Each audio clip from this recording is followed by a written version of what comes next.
Aujourd'hui, on va parler du nombre d'Avogadro. Super. Et donc de la mole. Oh mon Dieu, tellement de chemin possible. Bon, tout d'abord, un peu d'histoire. Amedeo Avogadro était un scientifique italien du 19e siècle, fervent partisan de la théorie atomiste et principalement connu pour ses travaux sur les gaz parfaits. Il est à l'initiative de la loi d'Avogadro-Ampère qui s'énonce de la façon suivante. Des volumes égaux de gaz différents, pris dans les mêmes conditions de température et de pression, contiennent la même quantité d'entités. La physique, c'est poétique. Bref, il était un précurseur de la loi des gaz parfaits de Clapeyron, le fameux PV égale NRT. Si t'es en terminale spé, toi-même tu sais. Ok, alors déjà j'ai rien compris, et en fait c'est quand que tu parles de la molle?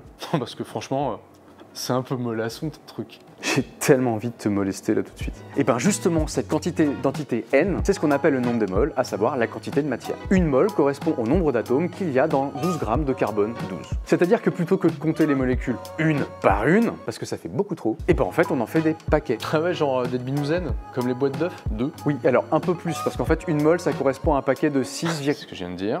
un paquet de 6,022 fois 10 puissance 23 molécules.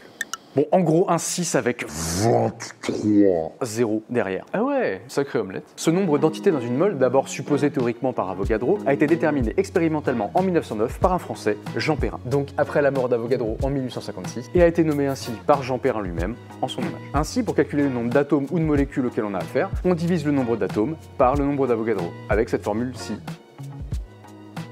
Prenons un exemple. Si j'ai 3,011 fois 10 puissance 23 molécules, pour calculer le nombre de moles correspondant, je divise ce nombre par le nombre d'Avogadro, ce qui donne 0,5 mol.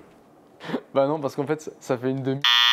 Fou, et une blague limite évitée, heureusement que c'est moi qui m'occupe du montage. Et pour se rendre compte de l'immensité de ce nombre, des scientifiques ont calculé qu'en prenant une mole de maïs, on pouvait recouvrir la totalité des États-Unis d'Amérique par une couche de 14,5 km d'épaisseur de popcorn. C'est fou, non? Ouais, c'est fou, ouais. Ok, je crois que je t'ai vexé. Bon, si tu veux plus d'anecdotes et d'astuces en physique-chimie, bah abonne-toi.